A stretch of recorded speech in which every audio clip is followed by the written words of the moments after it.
River Gipping. The River Gipping is the source river for the River Orwell in the county of Suffolk in East Anglia, England, which is named from the village of Gipping, and which gave its name to the former Gipping Rural District. The name is unrelated to the name of Ipswich, although the county town takes its name from Gippeswic. It rises near Mendlesham Green and flows in a south-westerly direction to reach Stowmarket. From there it flows towards the south or southeast, passing through Needham Market and a number of villages to reach Ipswich, where it becomes the Orwell. The river has supplied power to a number of watermills, several of which are still standing. None is operational, although the mill at Baylham retains most of its machinery and is the only complete mill on the river. There is evidence that the river was used for navigation in the 13th and 17th centuries, but in 1790 the Ipswich and Stowmarket Navigation Act 1790 was obtained to enable the river. This was achieved by building 15 locks, and the river was then known as the Stowmarket Navigation. The navigation was opened in 1793, and although few records were kept of income and expenditure, the enterprise appears to have been profitable. In 1819, there was talk of expansion, but nothing came of the plans. In the 1840s, as railways arrived in the area, the trustees negotiated with the Eastern Union Railway, and the navigation was leased to them for 42 years. At the end of the lease, it was in a poor state, despite the fact that the railway had a legal duty to maintain it. Traffic to Stowmarket did not recover, but there was some traffic through the lower four locks, with barges serving the Thyssen's and Packard's fertilizer factories at Bramford. By 1917, it was no longer economical to keep it open, and it closed in 1922, although a formal closing order was not obtained until the early 1930s. After a period of decay, the local branch of the Inland Waterways Association raised the idea of restoring it. The River Gipping Trust now spearhead this work, and several of the lock chambers have been restored, while the Gipping Valley River Path had been established along the towpath. There are many listed buildings along the course of the river, including some of the locks and bridges, Creting Lock and Bridge and Baylham Lock and Bridge, several of the mill buildings, and Thyssen's fertilizer warehouse at Bramford. Early use of the River Gipping. Early recorded use of the river includes the transporting of stone, which was used in the rebuilding of Bury St. Edmund's Abbey. The stone was carried in flat-bottomed boats to Rattleston. Although some sources record that it was keen stone imported from Normandy, the stone actually came from quarries at Barnack in Northamptonshire, which were owned by the abbot of Peterborough. There is also some confusion about the date of this activity, and whether it was for the original building of the abbey between 1070 and 1095, or for a rebuilding in the 13th century. It is more certain that Stowmarket church bells were recast in the 17th century after being transported downriver.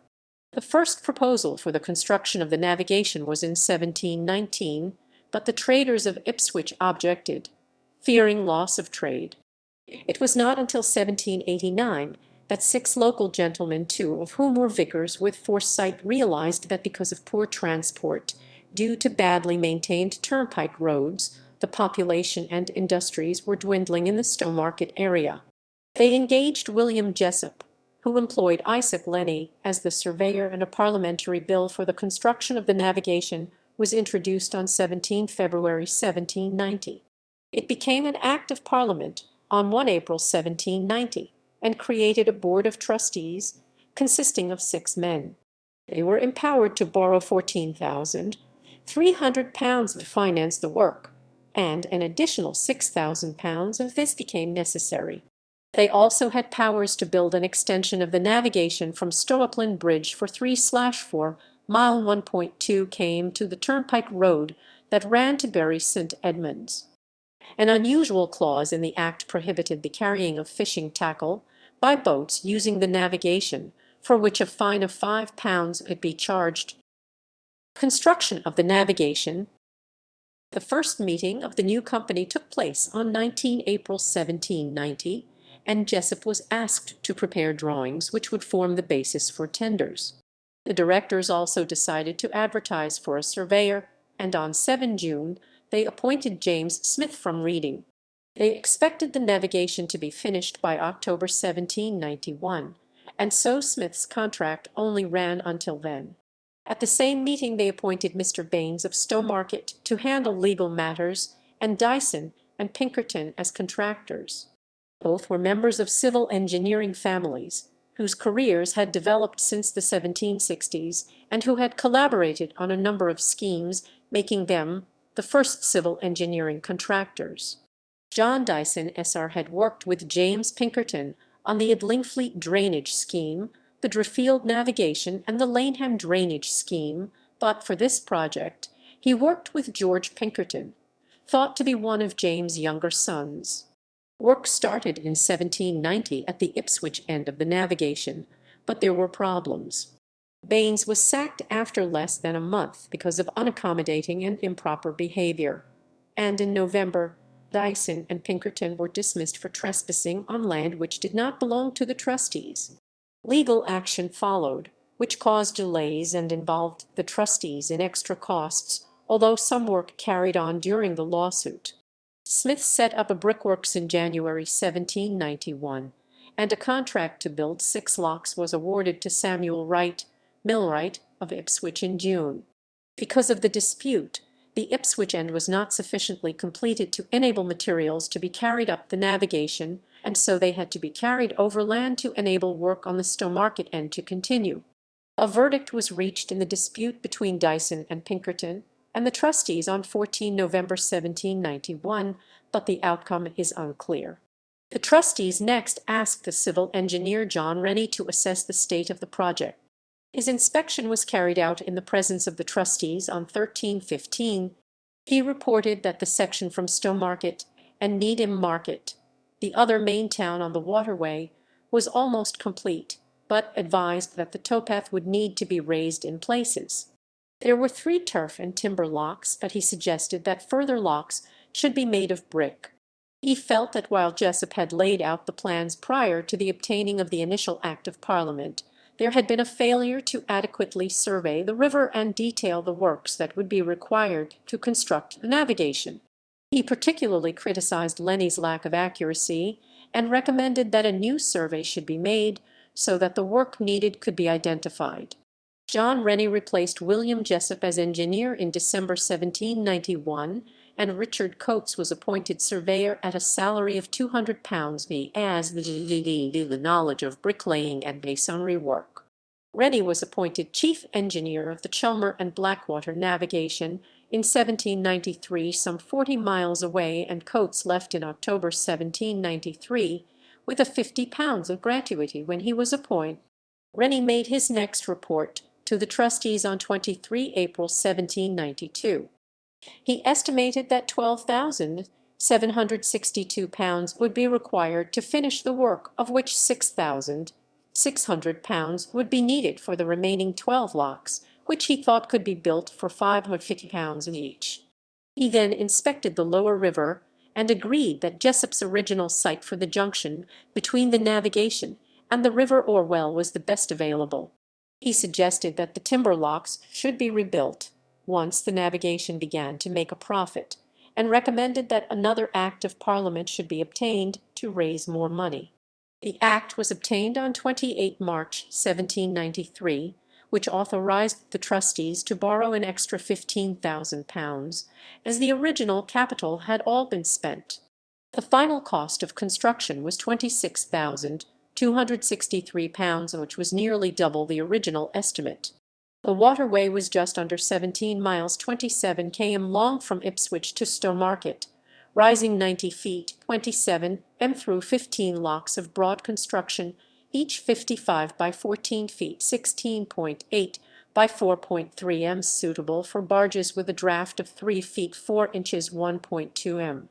It was opened throughout on 14 September 1793. Operation. The main cargoes on the navigation consisted of agricultural produce which traveled downstream, with coal and other heavy goods traveling in the opposite direction. Initially, there were up to 4 barges working on the navigation, and tolls for the first year amounted to £460 none. The number of barges then increased to 10, but frost and flooding in early 1795 caused serious damage, and £1,000 had to be spent on repairs. Despite a short-term fall in income, the tolls for the year ending in July 1795 came to £937. Subsequently, details of receipts were not recorded in the minutes of the trustees, so are unknown, but they did record that barges were making over 30 trips each week in the early 1800s. Each trip took around 7 hours. James Austin was appointed as surveyor in October 1804, but absconded in 1805. The trustees advertised in the Cambridge newspapers, offering a reward of 10 guineas £10 if he could be apprehended and placed in jail. Expansion. During 1791, when the trustees were negotiating with John Rennie, they had asked him to assess an extension of the navigation from Stowmarket to the River Lark at Bury St Edmunds, but this was not pursued. With the navigation thriving, there were two proposals for canals from Ipswich to Suffolk in 1819. A meeting was held in January at which was chaired by Charles Cornwallis, second Marquess Cornwallis. It considered two reports, one proposed by the civil engineer William Cubitt, which involved a tunnel through the hills at Mendlesham, with the estimated cost exceeding £100,000, and another for a canal over the hills, costing £80,000. Both were thought to be too expensive to implement, but a third proposal emerged, for an extension from the River Gipping at Needham Market, which would follow the valley of a tributary through Creating St Mary to Earlstonham, where a basin would be built beside the turnpike road, now the A140 road. This would enable wagons to make a round trip from in a single day, rather than the 2 days that a trip to Ipswich took. The scheme was estimated to cost £12,000, and shares in it were offered at the meeting. Although many were taken up, the scheme did not advance any further. Decline. When the Eastern Union Railway announced plans for an extension from Ipswich to Stowmarket in 1844, the trustees negotiated with the company to lease their canal. They hoped that this would be of benefit to the shareholders, and that it would help the railway by removing one source of opposition to their plans. They submitted a firm proposal for the lease on 8 February 1845, to which the railway agreed, and the shareholders sanctioned the action soon afterwards. They engaged a parliamentary agent to handle the details, who realized that the original Act of Parliament, dating from 1790, expressly prohibited the trustees from leasing the canal. By September, the two sides had agreed that each of them would seek to obtain powers to overturn the clause. The railway company would pay £1070 per year for the first 21 years and £850 per year for the second 21 years. The trustees sought an Act of Parliament to authorize this, which contained a clause requiring the railway company to maintain the navigation. The House of Lords were not convinced that the clause was strong enough, and amended it to ensure that the railway had to maintain it in as good a state and condition as the same shall be at the time of passing of the Act. With this amendment in place, the Act was passed on 26 June 1846. Meanwhile, the railway company was obtaining its own Act, which had initially included a similar clause about maintenance, but this had been dropped by the time the Act was passed. The railway commissioners voiced their concern that the railway had somehow managed to gain control over a navigation without any of the details being included in their own Act. They raised the issue in their report to Parliament in 1847. The line opened in 1846, and with it came a serious decline in traffic on the navigation. The condition of the waterway declined, and the railway commissioners asked the Great Eastern Railway, who had taken over the Eastern Union Railway, to repair the defective sections in 1869. When the 42-year period of the lease was close to ending, the two sides met, and the railway declined to extend the lease. The navigation was by this time in a poor condition, with little traffic, but because of the clause in the 1846 Act, the railway company offered the trustees £2,000 in lieu of repairs. This was agreed on 5 January 1888, and the money was paid on 23 March. Trade on the upper part of the navigation to Stowmarket was extremely limited, with just an occasional barge carrying manure to Prentice's Manure Works and returning with gun cotton, which was manufactured at an explosives works.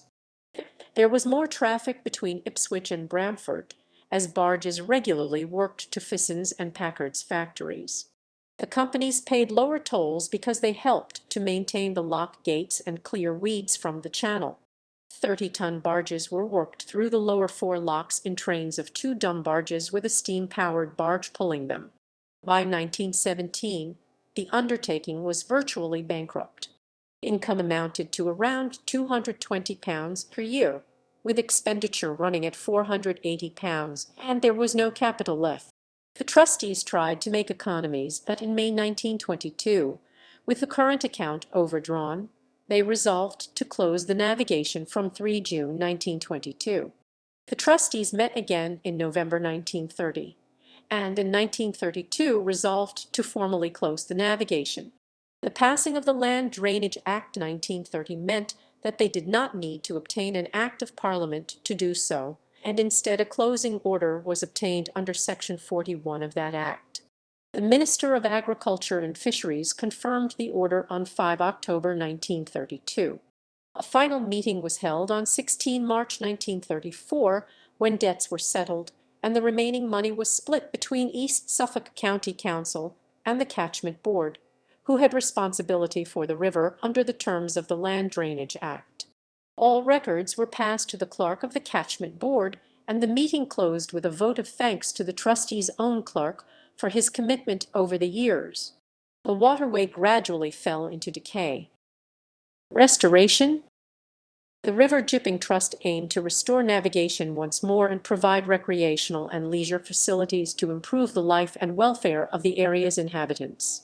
The Trust are concentrating their efforts on the 2.5-mile stretch of river between Needham Market and Baylham, with many of the locks fully restored, ready for lock gates to be installed. Restoration work was started by the Inland Waterways Amenity Advisory Council, which had been reconstituted by the government in the spring of 1974. This cause was highlighted by an article in the December 1979 edition of the Waterways magazine Waterways World, which showed the state of the navigation, and noted that the long-term aim of the local branch of the IWA was restoration to navigable standards for leisure traffic. Already the group had been clearing the towpath, and this led to the setting up of the Gipping Valley River Path, a footpath from Ipswich to Stowmarket, which uses the towpath for most of its route. Between 1993 and 2004, members of the IWA worked on the reconstruction of first Bosmere and then Creting locks.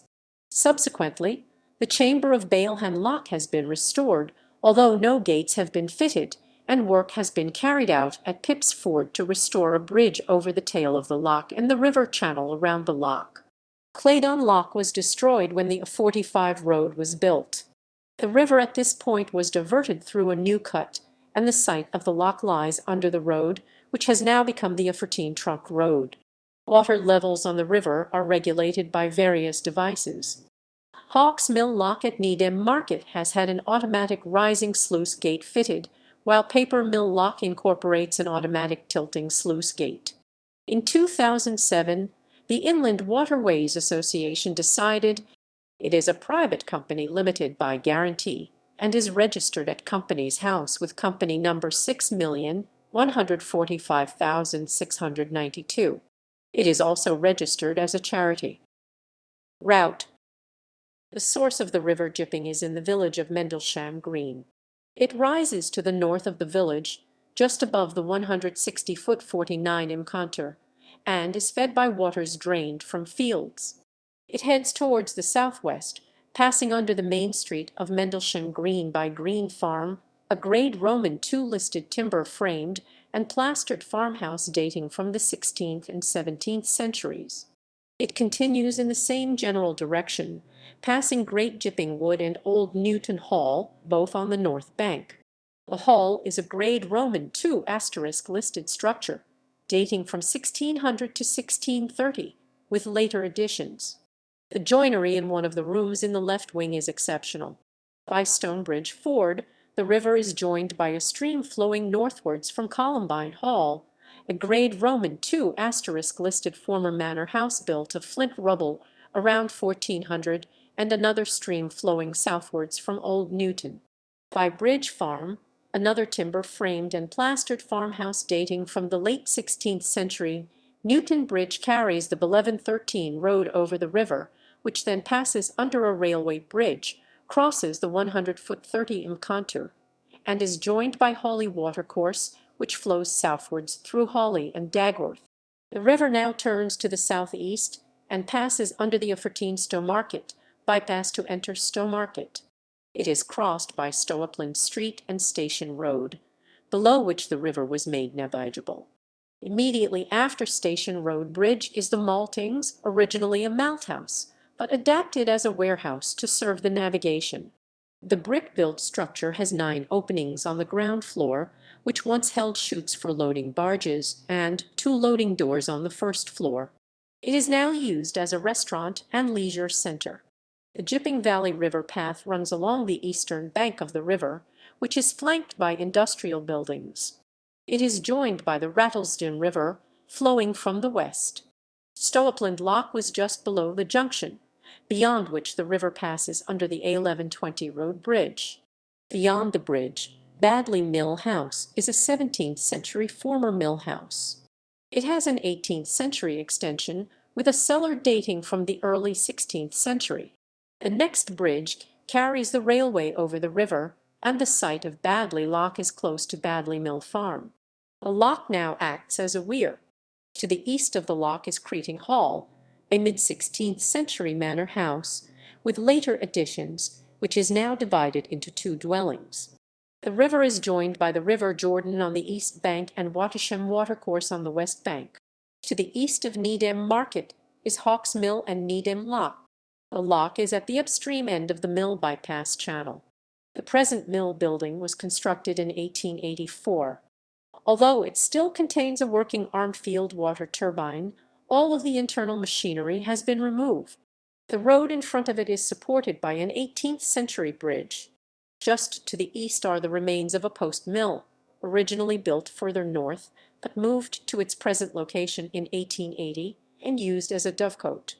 It is thought to be the last example of its type in the country. Needham Market Sewage Works is located on the east bank of the river, while to the west are some former gravel pits, which have been landscaped to become part of the 32-acre 13-ha Needham Lake Park. The park spans the river, and parts of it are a designated local nature reserve. The river splits into 2 just to the north of the B1078 bridge, with the River Gipping to the east and the Old River to the west. Bosmere Lock is located below the bridge, and the 4-story timber-framed and weather-boarded mill building was used as a restaurant, but subsequently converted to private flats. The iron breast-shot water wheel remains, but the machinery does not. It was formerly called Barking Road Mill or Quinton's Mill, as there was a Bosmere mill some 880 yards 800 and further downstream. The Gipping Valley River path moves to the west bank at the bridge. The next lock downstream is Creating's Lock, with Riverside Farmhouse standing on the east bank. It was built in 1798 and was originally a mill house. The original Bosmere mill was close by, but was demolished in the early 20th century.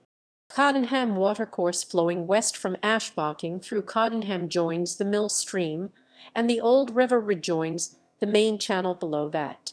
Pips Ford Lock came next, with Pips Ford Farmhouse, dating from the 16th and 17th centuries located to the east.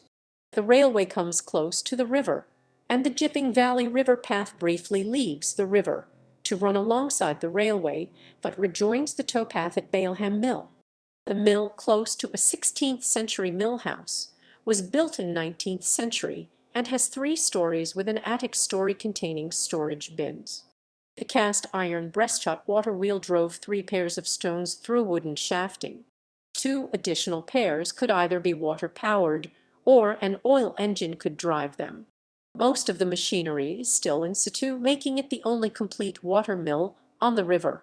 There is a red brick humped-backed bridge over the tail of the adjacent loch, which was repaired with gault brick in the 19th century. To the east of the river, both above and below the loch, finds have included a bronze statuette of Nero and a saddle-cloth weight, which may indicate that cavalry was stationed there. After Shamford Loch, the river is crossed by the railway, with Blakenham Loch situated to the north of Great Blakenham. The Gipping Way reverts to the east bank at the loch, and nearby is a 19th-century house called Gipping Weir. The river and railway recross, and to the east of the river there are extensive flooded gravel workings. At the southern end of the workings, the site of Claydon Loch now lies beneath the A14 dual carriageway. Continuing southwards, the next loch was Paper Mill Loch, beside which is the paper mill. To the west, but separated from the river by the railway, is Suffolk Water Park, which occupies flooded gravel workings. To the south stood the North Warehouse at Fisson's Horticultural Division, which was built around 1858 to manufacture superphosphate fertilizer. To the south of the 90-metre 98 YD building, Edward Packard established the world's first superphosphate factory between 1851 and 1854, and the two companies amalgamated soon after Joseph Fissons set up his rival enterprise in 1858. Summersham Watercourse flows around the western edge of the Suffolk Water Park and joins the west bank. The factory was closed in 2003 and completely destroyed in a fire believed to be arson on 6 May 2019. After another crossing under the railway, the river skirts the eastern edge of Bramford and circles a hill, on top of which is Sproughton Manor, a grade Roman II-listed house built for Col Henry Phillips in 1863 by the architect William Eden Nesfield. Sproughton Loch and Mill are at the bottom of the hill. The mill is built in red brick and dates from the late 18th century. The mill race passes below the mill, which was operational until 1947, but all the machinery has been removed. Parts of the adjacent mill house date from around 1600. After passing under the A14 road, the river briefly heads northeast through Chantry Cut, where Chantry Loch is situated, to pass under the railway. There are two bridges, as the railway line forks on the south side of the river. A flood barrier has been installed below the first bridge. Now passing through Ipswich, the river also forks, with the eastern branch being the River Gipping, and the western branch forming the start of the River Orwell. A modern sluice is located on the Orwell just below the junction. A final weir marks the position of Handfordsea Loch, below which the two channels rejoin. An outfall is situated below the junction, beyond which the river is tidal. Little Gipping, Gipping. Just north of the Handfordsea Loch Weir, a freshwater spur extends to the east. This waterway is of human construction and may date back to Roman times. It has undergone a number of names over the years, but is best known as the Little Gipping, as much of its route has been filled in. Alderman Canal West and Alderman Canal East, two local nature reserves. Water quality. The Environment Agency measure the water quality of the river systems in England. Each is given an overall ecological status, which may be one of 5 levels: high, good, moderate, poor, and bad. There are several components that are used to determine this, including biological status, which looks at the quantity and varieties of invertebrates, angiosperms, and fish, and chemical status, which compares the concentrations of various chemicals against known safe concentrations. Chemical status is rated good or fail. The water quality of the River Gipping system was as follows in 2016. The reasons for the quality being less than good include sewage discharge affecting most of the river, physical modification of channels, groundwater abstraction, and poor management of agricultural and rural land adjacent to the river system. Points of interest.